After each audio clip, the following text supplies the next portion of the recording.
Hey guys, what's up? I'm Erin and welcome back to the channel. What if I told you that there was an investing strategy that allowed you to save less, retire wealthier, and leave a significantly larger inheritance to your heirs? Sounds like the dream, right? Well, here's the catch. It's bold, it's unconventional, and it pretty much flies in the face of everything we've ever heard. This strategy comes from a recent paper titled Beyond the Status Quo, a critical assessment of life cycle investment advice. Traditional advice typically recommends a mixture of stocks and bonds for a portfolio, and using something like the 100 minus your age, or 110 minus your age, 120 minus your age to determine equity allocation. If you use this rule, at 20, you would have 80% in equities and 20% in bonds. By 30, it would shift to 70% in equities and 30% in bonds, continuing to adjust over the course of your life. Another common portfolio is the 60-40 split, where you do 60% equities and 40% bonds. And if you want to remove all the guesswork, target date funds simplify investing by starting with a higher equity exposure and gradually shifting to a more conservative allocation as you approach retirement. But this paper challenges those traditional ideas. Looking at historical performance, they suggest if you want to build your wealth in the most optimal fashion, that you should go 100% all in on equities. An optimal lifetime allocation of 33% domestic stocks, 67% international stocks, 0% bonds, and 0% bills vastly outperforms age-based stock bond strategies. The belief here is that if you want to maximize your investing dollars from the time you start investing till the time you leave this earth, you keep 100% of your portfolio in domestic and international stocks. Now, does this fly in the face of conventional wisdom? Yes. Does it sound aggressive? Yes, but let's dive in and look at the data. The study modeled a household earning $60,000 a year and saving 10% annually for 40 years. By retirement, the optimal all-equity strategy resulted in a portfolio of just over $1 million, compared to $770,000 for a target date fund and $710,000 for a 60-40 portfolio. A household investing in the all-equity strategy would need to save just 10% of their income in order to hit this $1 million benchmark. On the other hand, a couple using target date funds would have to save 16.1% of their income, and a couple using a balanced strategy of 60-40 split would have to save 19.3% of their income to hit this milestone. So essentially, the individuals themselves have to end up doing more of the heavy lifting rather than leaning more into compounding.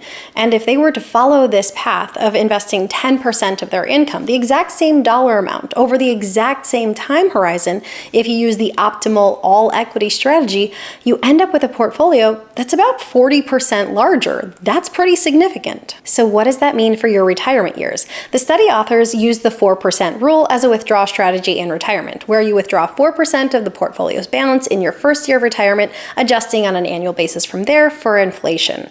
And no surprise here, they found when you start with a higher account balance, you have a higher income replacement ratio. The all-in equity strategy provided an average income replacement of 1.24, meaning a little over $74,000 a year annually for $60,000 a year as a pre-retirement income, compared to an income in retirement of $62,000 for target date funds. Further, as these funds are left invested throughout retirement, even as the retiree takes their withdrawals on an annual basis, on average, the portfolio increased in value over time. And the heirs of those who would ultimately follow the optimal all-equity strategy typically would receive a higher inheritance, an average of $3 million versus just over $700,000 for target date investments. Now, if you're going to go 100% all in on equities, I think it's fair to assume that you're going to have to brace yourself for a bumpy ride. You are going to have a portfolio that heavily swings in the positive direction, but likewise, you are going to have a portfolio that heavily swings in the negative direction and at times suffers really profound losses. The study authors performed 1 million Monte Carlo simulations to see how these portfolios performed. Volatility differs across these portfolios, but not as you might expect. The all-equity portfolio during severe downturn sees average losses of about 55% and worst-case drops of 76%, while target date funds averaged 52% losses and a worst-case scenario drop of 81%.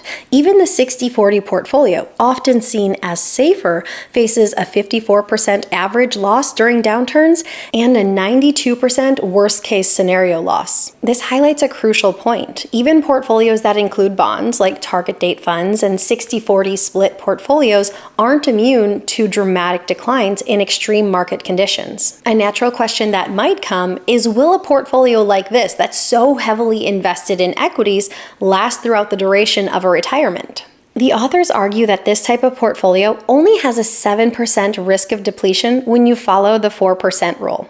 At the same time, they argue that target date funds have a 19.7% risk of running out of money following the 4% rule, and that the 60-40 model has a 16.9% risk of running dry in retirement. Now, if that causes you a moment of pause, it should, because when we talk about the 4% rule, we're often saying that this is a safe rate of withdrawal, that if you follow it over a 30-year time horizon, you run virtually no risk of running out of money. But there are some important distinctions to be made. The 4% rule, as traditionally written, uses a portfolio that uses a mix of U.S. equities and bonds. This study argues that the 4% rule, as traditionally written, isn't as valid as it once was. Lifespans are longer nowadays, so they looked at a 40-year retirement, and also they've said that bonds traditionally have not held up to performance since that original publication of the 4% rule in 1994. They said the landscape for bonds nowadays is not as favorable. This all-equity portfolio consists of 1/3 domestic stocks and 2/3 international stocks, with no bonds or cash exposure. The authors argue that bonds fail to keep pace with inflation and they fail to stabilize portfolios overall. Personally, I don't view bonds as a must-have asset class for absolutely everyone. So I'm not going to spend any time making an argument that you should or shouldn't have bonds in your portfolio. I think they have their utility, but it comes down to personal preference. One area this strategy overlooks is cash reserves. Now, personally, I'm an aggressive investor. I keep well over 90% of my investments in equities, so I believe in investing aggressively.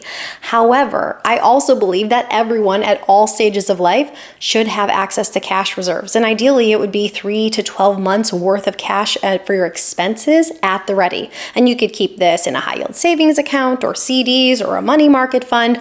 All of those are great options. I will argue for an emergency fund any day of the week. I don't believe that you can be 100% all invested on equities. I think everybody needs access to cash reserves because we have no idea how the market's going to perform tomorrow, next week, next month, next year. And you never know when an emergency might pop up, so everyone needs to have cash to fall back on. Also, consider age here. I'm about 30 years away from retirement, give or take, when I actually want to retire or if I want to retire. So I'm okay with an aggressive investing style today. I can't say that I'll feel exactly the same at 67. The portfolio's 1/3 domestic and 2/3 international split feels heavily weighted towards international stocks and may not suit everyone's preferences. A lot of the times I try to make an argument that many US-based actually derive a significant portion of their revenue and profits from international markets. For example, companies like Apple, Microsoft, and Coca-Cola have extensive global operations. So in my view, this does mean that owning a broadly based index fund or ETF does give you indirect exposure to these international markets, but it's not a perfect substitute for direct investment into international stocks and equities. These researchers found that on a long-term basis and a risk-adjusted basis, portfolios that contained a mixture of domestic and international equities instead of just domestic equities regularly outperformed. The authors of this article say the average portfolio of a domestic and international blend compared to a 100% domestic-only portfolio over a 40-year investing time horizon is better over and over again. The goal of allocating 2/3 of your portfolio to international equities is to protect a domestic investor from economic stagnation or political instability or inflationary pressures that can disproportionately affect one market. But it is worth noting that this is a very aggressive goal. low. A commonly recommended approach is to allocate 20 to 40% of your equity portfolio to international stocks. And that depends on your risk tolerance and your investing philosophy. And even though the data is there to back up saying that a more heavy investment towards international equities yields better results, there must be some emotion in me that is thwarting that data because that makes me uncomfortable, just personally. So I think this comes down to knowing your investment style. I don't want a portfolio that is 2/3 international equities. So do you think this portfolio is a realistic approach? I think you should embrace an aggressive investing strategy. This gives your money the greatest growth potential. Once you're in retirement, I think it's still important to keep a significant portion of your portfolio invested in equities because retirement can span several decades. And this means that you need to give your money the opportunity to grow so you still have an income stream throughout your life. Like I said, I think everyone needs cash reserves on hand at all stages of life. And I think you also have to consider your personal psychology. The more heavily you are invested in equities, the bigger the swings your portfolio is going to have. Ask yourself, can you stomach your portfolio being cut in half or by 70%? Can you still weather that storm and stay invested? If you can't, this isn't the ideal strategy for you. Investing isn't just about the numbers. It's about finding a strategy that aligns with your goals, your risk tolerance, and your ability to remain steady no matter what market turbulence comes your way. Challenging conventional wisdom can be powerful, but whether you decide to go with an all equities approach or a more balanced approach, the key is finding an approach that works for you and keeps you on track towards financial freedom. What do you think about 100% all equities throughout the course of your entire life? Leave your thoughts in a comment down below. I post new videos every single week. If you got anything at all out of this one, please give it a like. If you're new here, please consider subscribing, or if you know of someone who might get something out of this type of content, please consider sharing. I'll see you soon.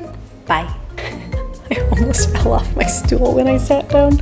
Replace blah, blah. I don't know what that was. I was so close. I had to say one more word and I would have been done. So, oh my gosh. Settle it down. I just hit the microphone. Oh, the rain is coming back. That was great. That was awesome. Let's use that. Okay, do you want to sit there? Go on the rug. Sit. Stay. I think I can't do this. If you could see what I see, I have a dog staring at me, like burning a hole in the side of my head. And he's trapped right now.